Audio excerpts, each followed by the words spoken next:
Hm.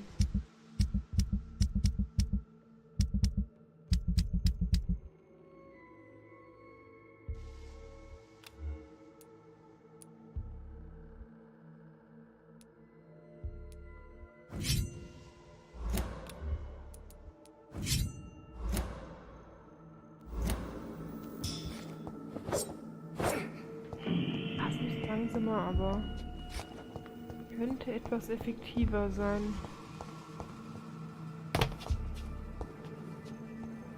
Das wird so propagandamäßig angestrahlt.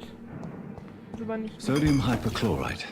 Dangerous to administer, but efficient in the proper dosage.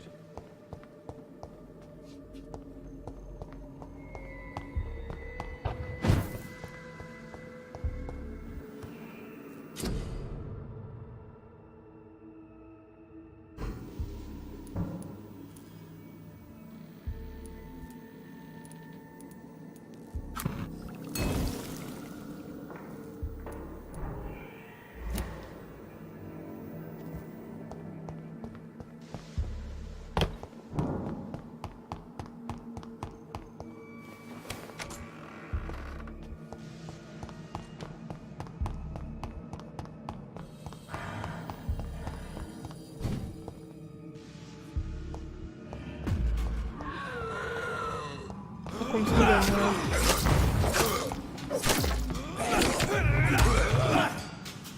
Ah, jetzt wollte ich den aussaugen. Ach, funktioniert.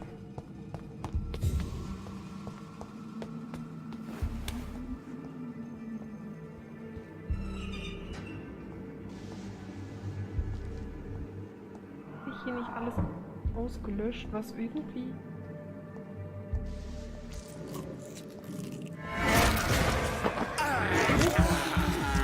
Andersweise rumgelaufen ist ohne meinen Willen.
Ich bin mir fast sicher, ich habe das alles hier schon gelootet, aber gut.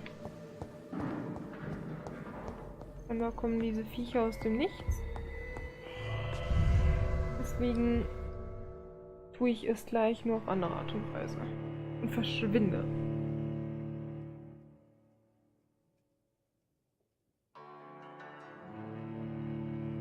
Alles sehr seltsam.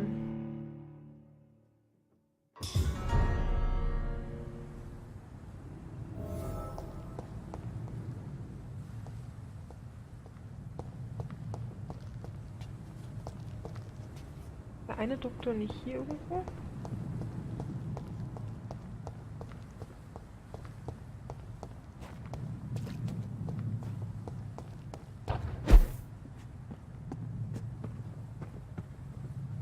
Wieder die Stelle, die mir nichts bringt.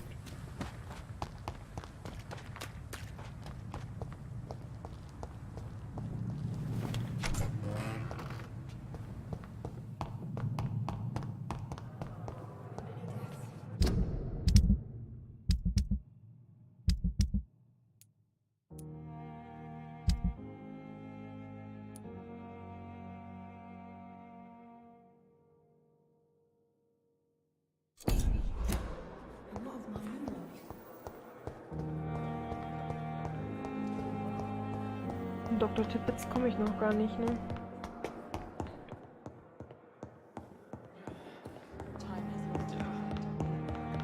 Er hatte sein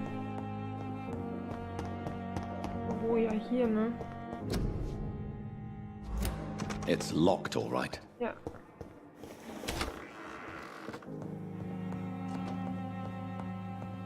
The flower's dying. Kann ich das nicht? It needs water.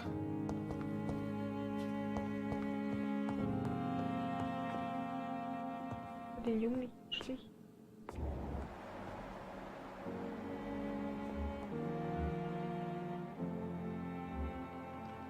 Ich habe mir die noch gar nicht angeguckt, ne?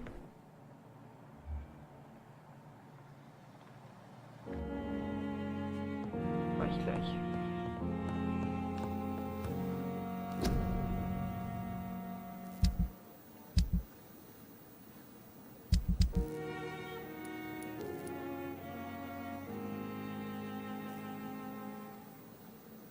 Hä?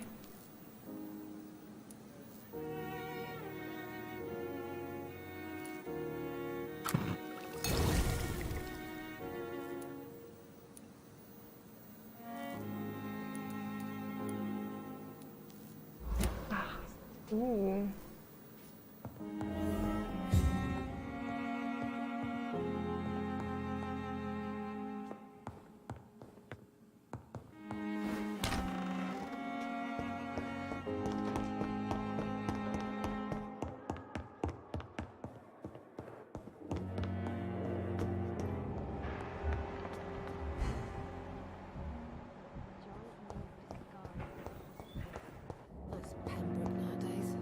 Good evening, sir.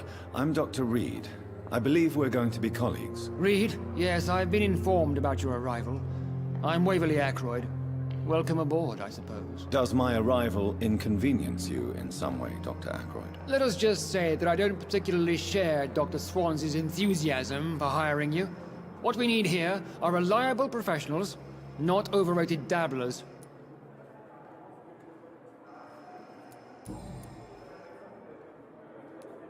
If you have a problem with me, Dr. Ackroyd, please feel free to tell me. Dr. Swansey has imposed your presence on this hospital without asking anyone's advice. The benefit of his position. But I don't agree with it. I know we've never met before, but I believe this hospital could use all the help it can get. You will agree with that, I'm sure. Oh, but I have heard about you, Dr. Reid. Of course, you can't say the same about me, since I have not wasted my time courting the press.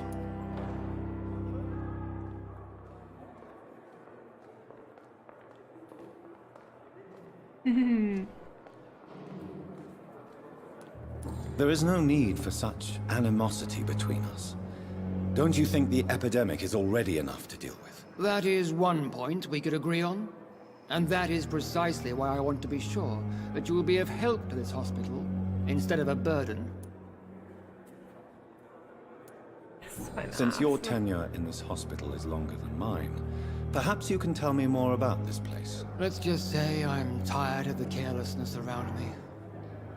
I have always respected the skills of Dr. Swansey, but over time his enthusiasm has become displaced. Carelessness?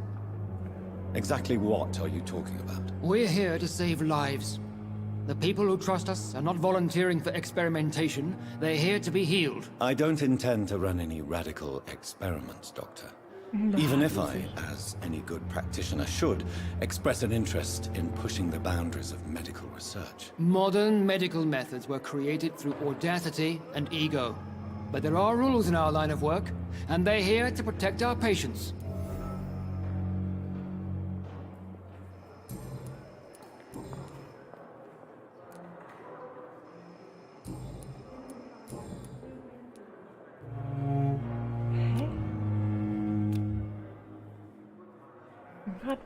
Since your tenure in this hospital is longer than mine, perhaps you can tell me more about this place. Let's just say I'm tired of the carelessness around me. I have always respected the skills of Dr. Swansey, but over time his enthusiasm has become displaced. Carelessness? Exactly what are you talking about? We're here to save lives. The people who trust us are not volunteering for experimentation. They're here to be healed. I don't intend to run any radical experiments, Doctor.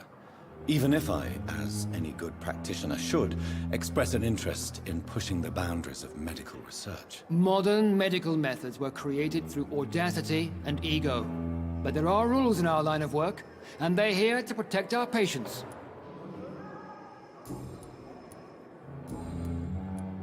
I don't know what you've heard about me, but I have already proved my value as a practitioner. I don't question your skills, Dr. Reid, but your motive. Is it money, fame, or are you truly dedicated? And what exactly is that supposed to mean? I served in the war just like you. But unlike you, I did not use the wounded to play the modern sorcerer. Be careful what you insinuate, Dr. Ackroyd. I only want you to admit you used those men to improve your theories. Boah. Gib hier so auf den Sack, ne?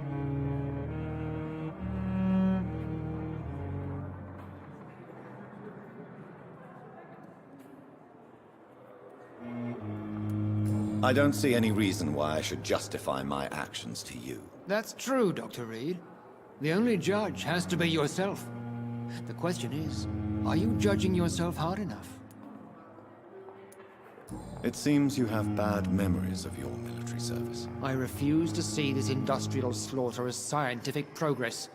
War only reveals the worst in men. We can at least agree on something, Dr. Ackroyd.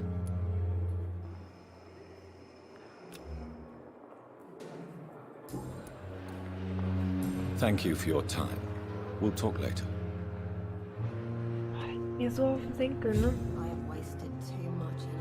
Ich will hier nichts beschwören, aber ich glaube, er lebt nicht mehr allzu lange.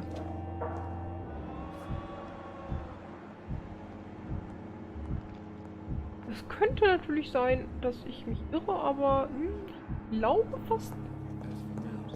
Wer bist du? Good evening, Doctor. I believe we're going to be working together. Dr. Reid.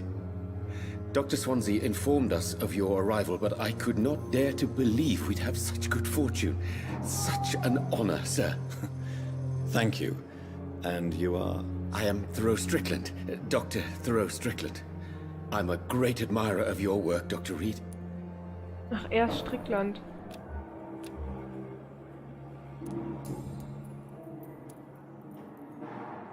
Ach, bei ihm haben wir das freigeschaltet. Please, could you tell me something about yourself? I'm a great admirer of your work concerning blood transfusion, Dr. Reid. I run my own experiments. I'm convinced it's the future. What made you choose to be a doctor? I'm not ashamed to admit you and your work have inspired me. I am honored to have the opportunity to work by your side.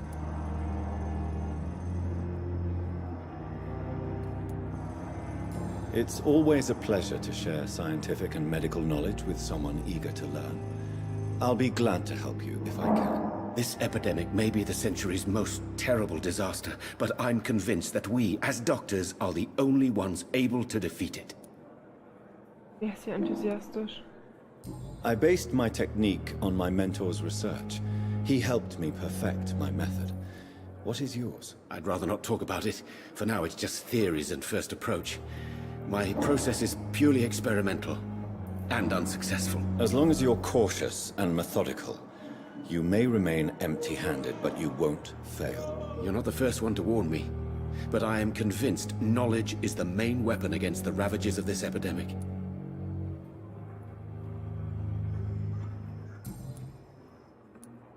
What can you tell me about the Pembroke? Well, it has always been an honor to work with Dr. Swansea.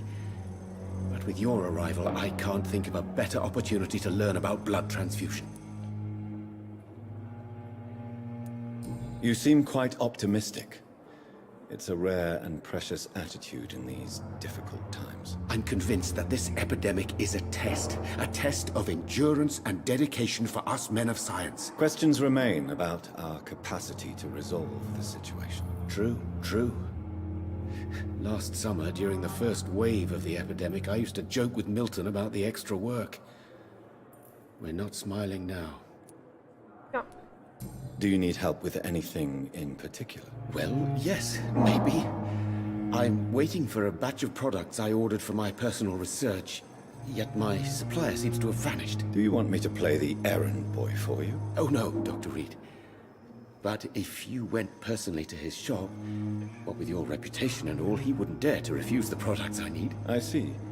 Well, give me the address, for I may pass by if I have time.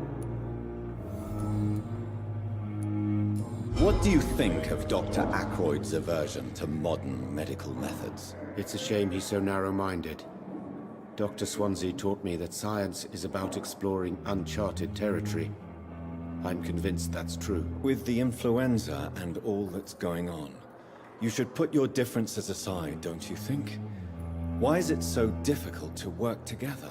I believe that if Dr. Ackroyd had been the one to discover the transfusion process, he would be the first to recommend its use. So you believe it's just a question of jealousy and pride? Dr. Ackroyd is as proud as he is blinded by his obsolete concept of medical science. Aha. Tell me more about your willingness to experiment with new medical techniques. Harvey Fiddick is a patient suffering from a severe injury that could cripple him if not treated correctly. I'm convinced your blood transfusion technique could help him. What is it you really want? To save him, or to prove your point? Fair question. I want nothing but to save my patient, Dr. Reid. Especially since I know Mr. Fiddick's story. This personal involvement could also appear to be a lack of impartiality. You must know that a good surgeon must remain neutral. I agree. But that does not excuse Dr. Ackroyd's behavior. A man who did not even take time to converse with his patient. Do you think keeping his distance was a mistake? All I know is that I'm taking care of human beings with desires, hopes, and fears. Not some biological machine comprised of blood, bones, and flesh. Tell me Mr. Fiddick's story.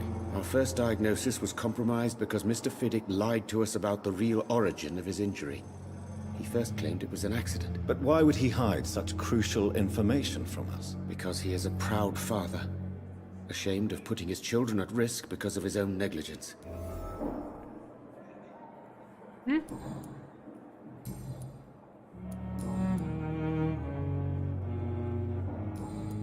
Goodbye, Dr. Strickland.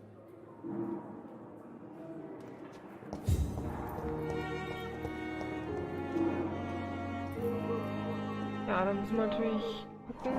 Und hier habe ich das Gefühl, jeder Part ist irgendwie voll nur mit Gequassel von irgendwelchen Leuten. Wer ist die denn jetzt?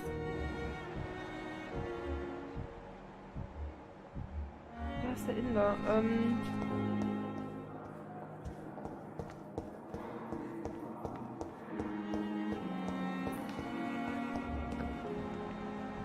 Er war das war Dr. Tippets mit dem Fehler an dem Patienten. Aber jeder Part ja so schön ist, nur mit irgendwelchen Gequassel, werde ich gucken. Fehler in den Schrank. Nee, nicht. Werde ich gucken. Lässt sich wahrscheinlich nicht vermeiden mit dem ganzen Gequassel. Dankeschön. Weil das natürlich Infos sind, die wir brauchen.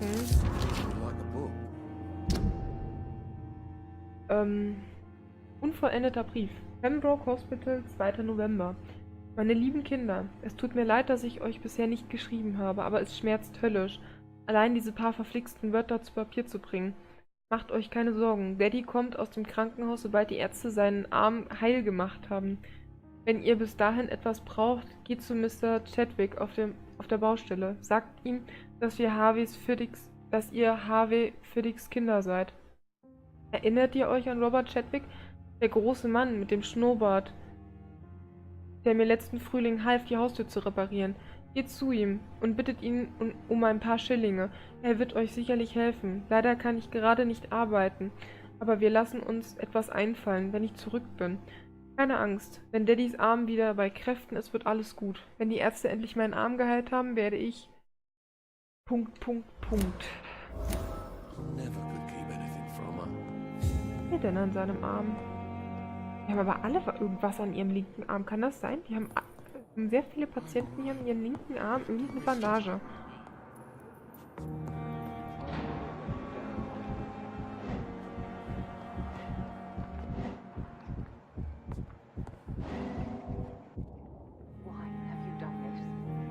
It's locked.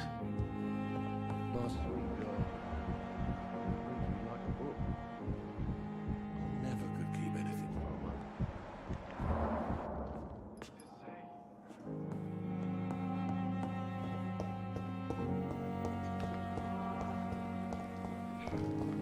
Wir werden tatsächlich mal gucken, wie sich die nächsten Parts gestalten.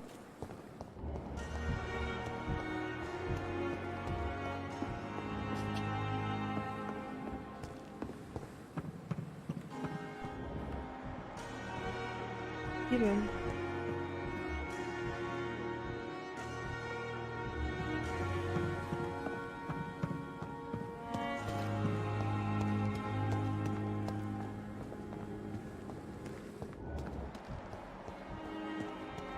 Die sind da drin. Irgendwie auch nicht.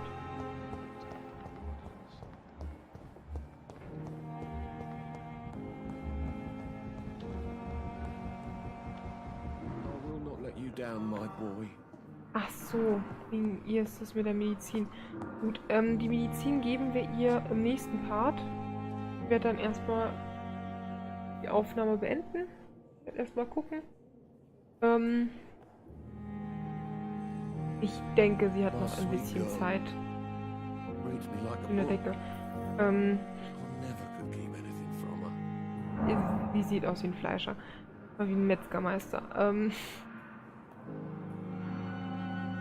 Ja, wir sehen uns dann beim nächsten Part wieder im You Hospital always knew the words to calm the children. mit Ellen. unserem As for Rotten me, Jonathan. what a blundering idiot.